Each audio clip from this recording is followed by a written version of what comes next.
Et notre invité du jour aujourd'hui, c'est le père Michel Viaud, que nous avons déjà reçu. Merci mon père d'être ici. Je vous remercie de m'accueillir. Donc vous êtes ancien aumônier de prison, puisque c'était dans ce cadre qu'on vous avait précédemment reçu, aumônier de prison de Blois.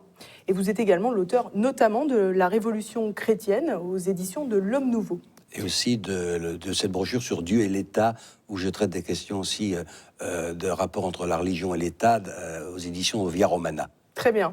Et là, on vous accueille dans un cadre un peu semblable de l'autre fois. C'est le rapport de Guillaume Larrivé, un député UMP, qui a donc fait un rapport sur la radicalisation des musulmans en prison. Pour lui, cela concerne plusieurs centaines de détenus. Qu'est-ce que ça vous évoque, ce chiffre ? Je pense que là-dessus, si vous voulez, il y a deux choses dans ce rapport. Il y a d'une part, ce qui me paraît positif, il y a une prise de conscience de la gravité des choses. 60% de la population carcérale, hein. Donc il dit à peu près 40 000 détenus. Ça me paraît tout à fait juste. Et ça, c'est les chiffres qui concernent la population musulmane, mais pas islamiste. Oui, mais alors, le problème, c'est que, nous l'avons évoqué la fois dernière, c'est que on peut entrer, quand on est d'origine musulmane, même n'en étant pas pratiquant, et se retrouver islamiste radical au bout de 3 semaines en prison, parce que les choses vont très vite, et qu'il y a une propagande, je vous l'ai dit la fois dernière, qui est extrêmement violente et qui se sert, entre autres, par exemple, de toutes les erreurs qui peuvent être commises sur le plan chrétien. Et je vous avais dit, par exemple, que la loi de Madame Taubira avait beaucoup servi à la propagande musulmane, puisque les musulmans disaient à mes paroissiens de la prison chrétien, c'est pas chez nous qu'on fera des choses comme ça, vous pratiquez une drôle de religion, parce que pour eux c'est mêlé, vous comprenez. Il n'y a pas cette séparation entre le pouvoir politique et le pouvoir religieux, et c'est pas dans un pays musulman qu'on prendrait des lois aussi tordues que celles que vous venez de prendre, vous chrétiens. Et au fond, c'est le christianisme qui pourrit la civilisation, qui pourrit la famille, qui pourrit... Voilà la base de la propagande. Alors vous comprenez bien que des lois qui autorisent des mariages entre personnes du même sexe, des lois qui permettent l'euthanasie, des lois qui permettent des locations de ventre ou des fabrications d'enfants dans des conditions plus que douteuses, tout ça, ça sert à la propagande musulmane. Et pour en revenir aux prisons, justement, comment pensez-vous qu'il est possible d'enrayer ce phénomène de radicalisation, puisque vous parlez de 3 semaines en gros pour eh bien, il faut que les aumôniers musulmans soient correctement choisis et fassent leur métier. Et c'est-à-dire que ils se contentent pas de venir quand ils s'en souviennent à la maison d'arrêt. Nous venons toutes les semaines, hein, et ils devraient y être astreints de cette façon-là. Puis il faut nommer des gens sérieux. Il y a un conseil musulman en France qui doit aussi remplir son rôle, sinon il ne sert à rien.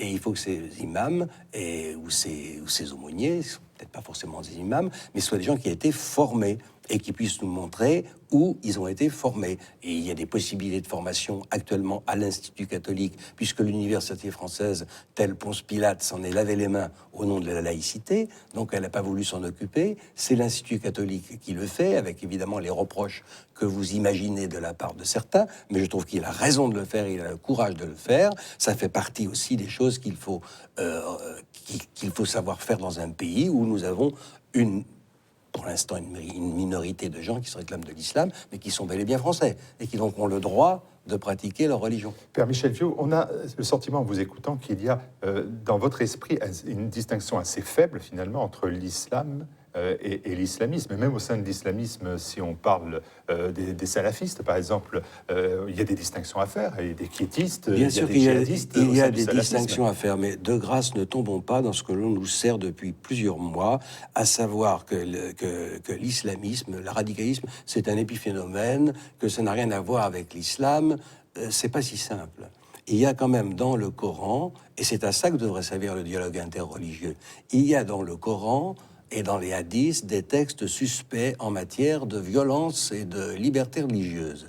On ne peut pas en dire autant dans les évangiles ou dans l'Ancien Testament. Quand on chasse les marchands du temple, il n'y a pas de violence. Non, il n'y a pas de... Enfin, il y a si une violence extérieure, si vous voulez, mais qui est toute prophétique et qui signifie la fin du fonctionnement du temple. Ça nous prendrait beaucoup de temps de discuter de cela. Mais on sait très bien Cette vision prophétique peut être la même pour le Coran, non ?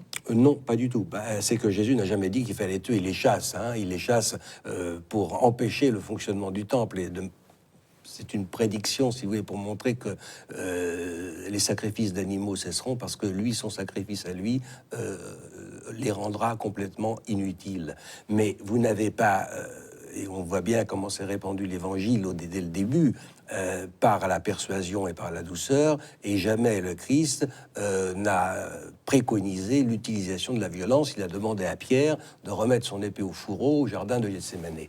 Alors que ce n'est pas le cas dans la manière dont s'est répandu l'islam dans tout le Maghreb. Vous comprenez, il y a quand même eu de certaines violences. Et si quelquefois on n'a pas converti les gens, c'est parce qu'on ne pouvait pas faire payer l'impôt aux gens de la communauté. Donc on préférait qu'ils restent juifs et chrétiens, comme ça on pouvait les imposer. Et que le tribut étant inférieur à celui de Byzance, eh bien il y a beaucoup de villes chrétiennes qui ont ouvert leurs portes aux armées musulmanes. Mais il y avait quand même une conquête, un désir de conquête violente. Tout le Maghreb était chrétien avant l'apparition de l'islam. Il est quand même pas devenu musulman comme ça par l'action du Saint-Esprit, bien que Mahomet se soit présenté comme étant le Paraclet, le Saint-Esprit annoncé par Jésus.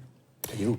Pour en venir à ce que vous avez bien connu, donc l'univers carcéral, finalement, vous parliez tout à l'heure d'une conversion extrêmement rapide, en 3 semaines. Donc finalement, est-ce que cette conversion vers l'islam, voire l'islam radical, n'est pas due à la promiscuité qui règne finalement dans l'univers carcéral?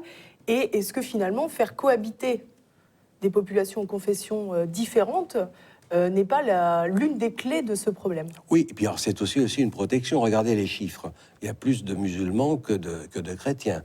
Et en prison, on cherche à être protégé.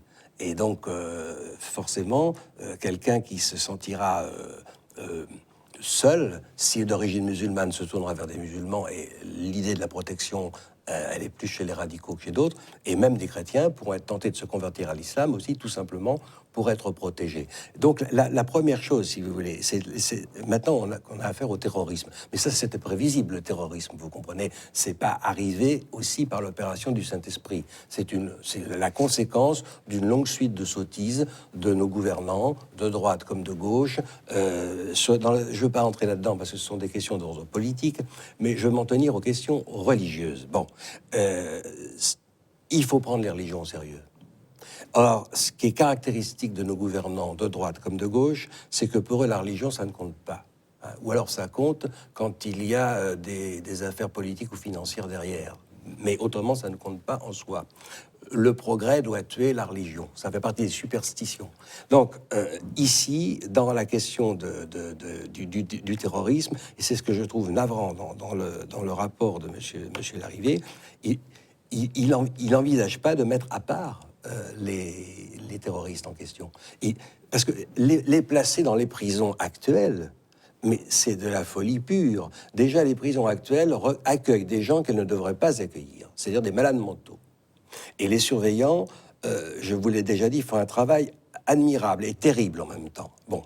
Et là, vraiment, si en plus des malades mentaux, dont les psychiatres ne veulent pas, on leur colle des terroristes, avec les mesures de sonorisation des prisons, rétablissement des fouilles à corps. Je suis d'accord. On va pas d'accord. offrir des Guantanamo en France.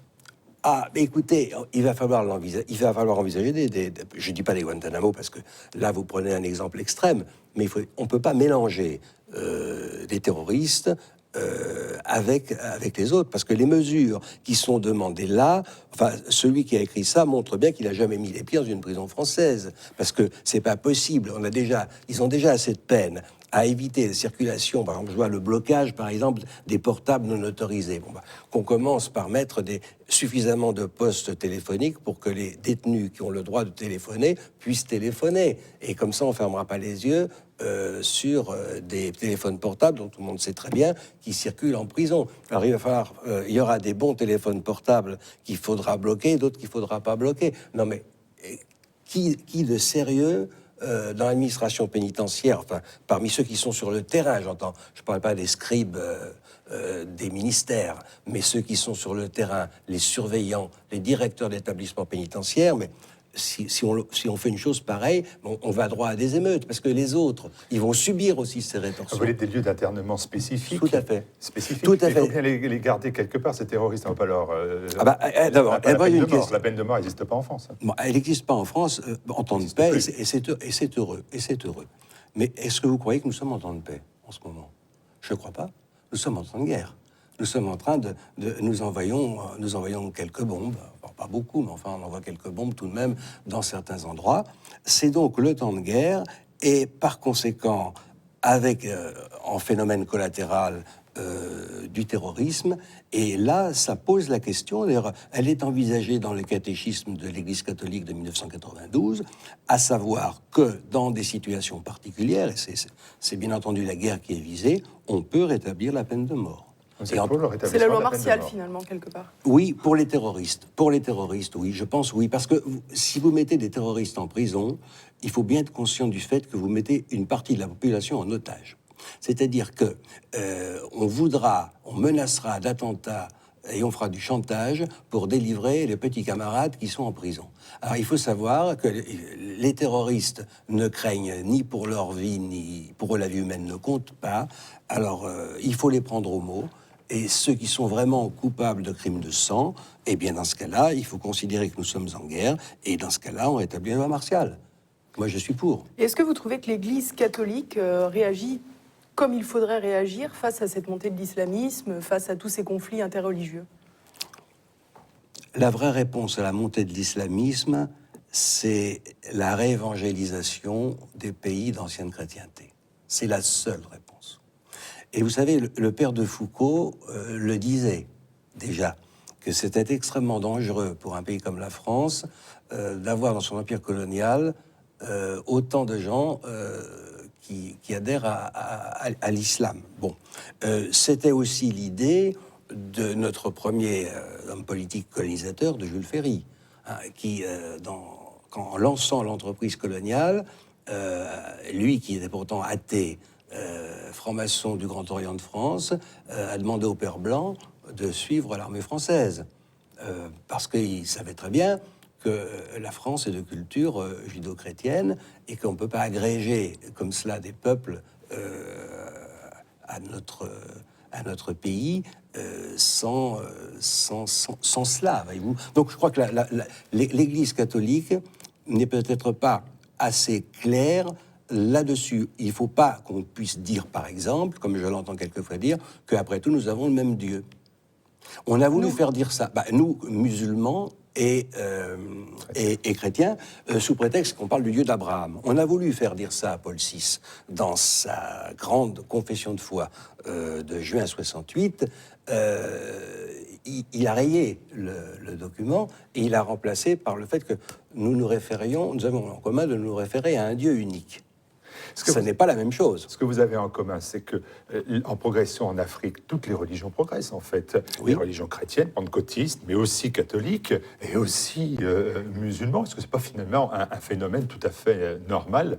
À ce détail près, peut-être que le monde musulman est plus dans l'exigence. Et il vous manque un Saint Paul, c'est-à-dire quelqu'un qui était capable d'enseigner avec l'exigence. Et qui permet au monde chrétien de se développer. Justement, oui, vous dites bien, il manque un Saint Paul et un Saint Augustin, parce que justement, Saint Paul et Saint Augustin n'avaient pas peur de faire de la polémique avec ceux qui n'étaient pas d'accord avec eux.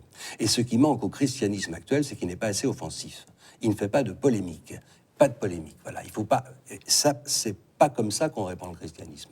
L'évangélisation, elle passe forcément par les polémiques. Regardez les grands textes qui ont été porteurs justement de la foi chrétienne en Occident. Ce sont des textes de polémistes. Saint Paul est un polémiste, Saint Augustin est un polémiste, Origène est un polémiste. Bon. Et vous faites jamais votre mea culpa parce que Benoît XVI à Ratisbonne, il est commandément en cause par le monde musulman, mais aussi par des catholiques, mais aussi par la hiérarchie catholique. Écoutez, Benoît XVI à Ratisbonne a eu tout à fait raison de dire ce qu'il a dit. D'abord, ce n'était pas l'objet de la conférence, ce n'était pas sur la question de l'islam, mais au passage, il a posé cette question sur le djihad. Bon, mais c'est une question qui se pose dans tout dialogue judéo-chrétien. Il y a des réponses d'ailleurs extrêmement intéressantes qui sont données.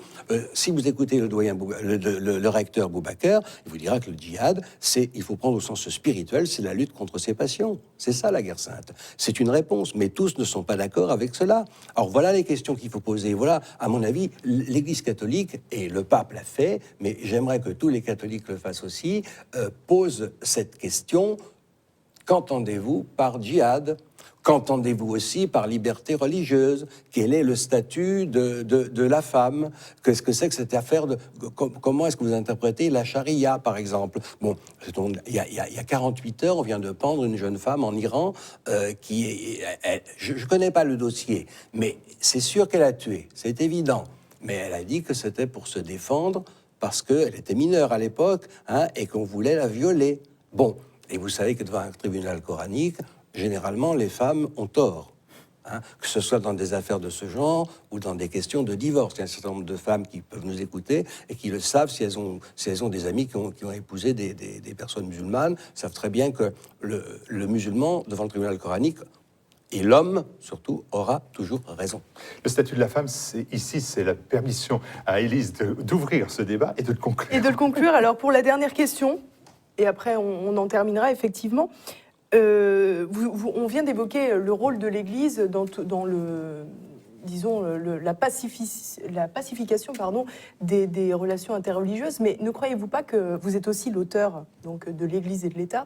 Ne croyez-vous pas que l'État a loupé son rôle quelque part dans toute cette affaire ? Oui, l'État a loupé son rôle parce que, au nom d'une fausse laïcité, je dis une fausse laïcité parce qu'il n'est pas neutre, l'État.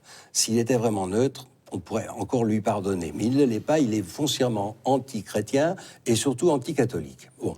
Et alors, il a cru qu'on pouvait jouer une religion contre une autre. On nous a fait le coup déjà au moment de la guerre d'Algérie, on nous le refait maintenant. Sauf que vous avez évidemment le terrorisme et la radicalisation de l'islam. Alors, il faut que l'État, tout en restant laïque, se préoccupe du fait religieux et prenne au sérieux le fait religieux. Alors, il y a certainement à revoir les modalités d'application de la loi de séparation de l'Église et de l'État, mais on ne pourra pas, comme je le dis dans la brochure, c'est pour ça que je tiens beaucoup à cette brochure sur Dieu et l'État, éditée à Via Romana, on ne pourra pas traiter l'islam comme on traite le judaïsme et les différentes formes de christianisme, pour la raison très simple que l'islam ne fait pas partie de notre décor culturel, c'est une pièce rapportée, alors que le judéo-christianisme, lui, fait partie de notre décor culturel, c'est ce qui a fait la France. Et c'est pour ça que l'État doit, tout en restant laïque, s'en préoccuper. Très bien. Le mot de conclusion, alors. Merci. Merci, Père Viau. Merci.